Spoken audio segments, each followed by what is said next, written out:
Good afternoon and welcome back to Nasdaq Trade Talks. I'm Jill Malandrino, Global Markets Reporter at Nasdaq. We've been coming to you live from Inside ETFs in Hollywood, Florida. And joining me for this segment, we have Jay Gragnani. He's the head of research at Nasdaq. We're going to take a look at Thematic ETFs, next-gen Thematic ETFs. Jay, it's great to have you with us at Inside ETFs. And what are some of the biggest trends that you're seeing developing right now in the ETF space? Yeah, this conference is always great because you get a good sense of what the ETF industry is doing at large and talking with all of the ETF issuers and the partners and the index providers, but then also a lot of the market participants, the advisors that are actually using the products in the marketplace. And when you go out and you talk to a lot of the today, you hear a lot of things. Certainly number one is thematic ETFs are big, and we can talk more about that. You continue to see big trends exist in the fixed income space, how to access fixed income, a lot of discussion around fixed income.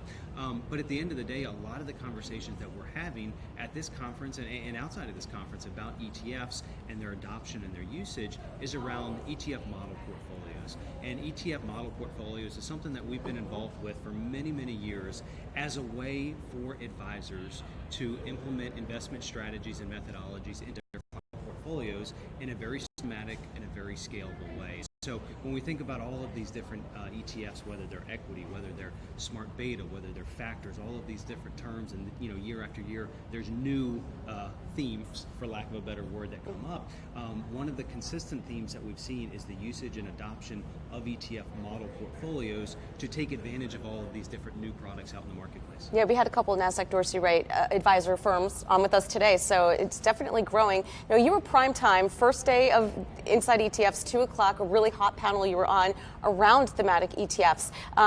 You're seeing some of the themes that are developing there, thematic rotation. Yes. Tell us more about that. Yeah, so thematic ETFs in general, one of the things that we talk about is there's not a clear definition of thematic. So it's a little bit fluid in terms of what is thematic, but there's a lot of areas that are generally accepted as being thematic ETFs, things like AI and robotics, things like cloud computing, themes in the marketplace that maybe not today or tomorrow are going to be good investments, but years from now are big trends, generational trends that are happening, whether in technology, whether in just generational aging, whether it's in spending habits of millennial generations and the likes. But when you look at all of these different new themes out there in the marketplace, they're hard for many investors to necessarily grasp and understand, what is AI and robotics? What does big data and analytics mean for investors? And, you go back to, if you've ever watched poker on TV, the World Series of Poker, you see the probabilities as cards are coming down. That's an example of how technology, big data is being utilized. Watch baseball today, and you see all kinds of stats. Baseball's a sport that has, very much adopted the use of big data and analytics out in the marketplace. And so you then take that and say, okay, how do I invest in that type of theme? And that's where you see a lot of these ETFs out there in the marketplace, and being able to exploit some of those different thematic ideas in the marketplace. What we mentioned, though, is just this whole idea of, some of these themes, while they might be good long term, they might not necessarily be the right investment right now. And so going back to what we've been having conversations with around model portfolios is having a sleeve or a carve out of your portfolio that is focused on thematic rotation, meaning when you have 20 to 30 different thematic ETFs out there in the marketplace that are looking at different themes, some around disruptive technology, some around generational ideas, some around big data and that type of stuff, is being able to invest in those themes that are in favor, but also understanding which themes are not in favor at this point in time. Right. It's something that we've talked a lot about over the years on traditional sector rotation portfolios. Is being invested in the right sectors is really, really important, but at the same time, understanding which sectors to be out of and being underweight or out of those areas that just simply are not performing at this point in time. That's a really good point that you bring up. So next generation thematics that are going to be relevant. You already spoke about cloud computing. 5G is going to be a really strong trend. You have some insight here. The CEO of Ericsson spoke at Nasdaq Sales Kickoff. What were his thoughts around that? Yeah, so it was interesting, and I think I was like many, and just the average person. I hear this buzzword of 5G, and oh, gee, it sounds great. Is it not just 4G, and there's going to be a 6G after that? But really, when we heard from the CEO of Ericsson talk about how the technological innovations in 5G, from the infrastructure to everything else, is going to massively increase the bandwidth and usage among cellular data. not only here domestically in the U.S., but you think about other countries and big emerging economies. You think of China, you think of India, you think of Brazil, and they're growing up by and large, more so in China and India. They haven't owned computers.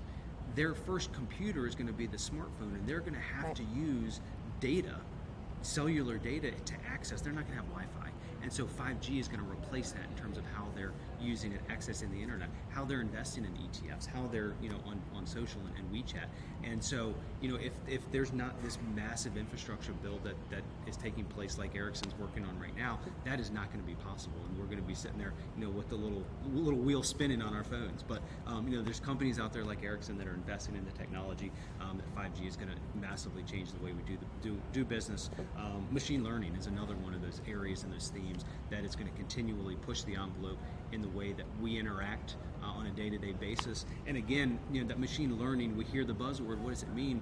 And it's interesting is we're here in Hollywood, Florida, just up the street from Miami, where the Super Bowl is going to be played here in a couple of days. And the NFL entered into an agreement with Amazon last year, or in 2018, to bring machine learning through their next-gen stats platform to the consumption of watching an NFL game. And so when you look at a game and you see a quarterback, Patrick Mahomes is going to drop back, you can now see through those next-gen stats, that Amazon and the NFL partnered with, what the probability is that his receiver is going to catch the ball based on all of these other different environments and these field factors. And that's an example of how machine learning and AI is currently impacting the ways that we even do things as simply as watch football games. That's so fascinating. It's going to be exciting to see how the future goes in terms of how we're investing in these companies that are changing the ways that we live our day-to-day lives. That's awesome. Great insight. Thank you so much, Jay. And thanks for joining us on Trade Talks.